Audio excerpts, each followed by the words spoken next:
Saudi প্রবাসীদের জন্য বিশাল সুখবর। ভিজিট ভিসার মেয়াদ শেষ হওয়া প্রবাসীদের সুখবর দিয়েছে সৌদি পাসপোর্ট অধিদপ্তর জাওয়াজাত। ৩০ দিনের মধ্যে বৈধভাবে দেশে ফেরার সুযোগ পাবেন এসব ভিসাধারীরা। গত বৃহস্পতিবার ২৬ জুন থেকে এই সুযোগ চালু হয়েছে। বিজ্ঞাপনের এক প্রতিবেদন থেকে এই তথ্য উঠে এসেছে।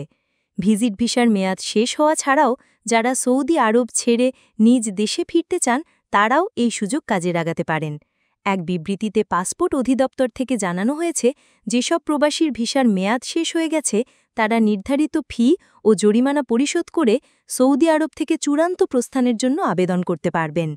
বিবৃতিতে আরও জানানো হয়েছে, যারা এই সুবিধা নিতে চান তারা যেন ৩০ দিনের মধ্যে আবেদন শেষ করেন। সময় শেষ হয়ে গেলে তাদের বিরুদ্ধে আইনি ব্যবস্থা বা অতিরিক্ত জরিমানা হতে পারে। সৌদি সরকার আগে থেকেই এমন সুযোগ দিয়ে থাকে যাতে বিদেশিরা দণ্ড ছাড়াই ও শান্তিপূর্ণভাবে দেশে ফিরতে পারেন। তাই যাদের ভিসার মেয়াদোত্তীর্ণ তাদের সুযোগটি কাজে লাগানোর আহ্বান জানিয়েছে জাওয়াজাত। ভিসাধারীদেরকে আবেদন করতে হবে আবশেরের নামে পরিচিত সরকারি ইলেকট্রনিক প্ল্যাটফর্মের মাধ্যমে। সেখান থেকে তাওয়াসুল সেবা ব্যবহার করে এই প্রক্রিয়া সম্পন্ন করা যাবে।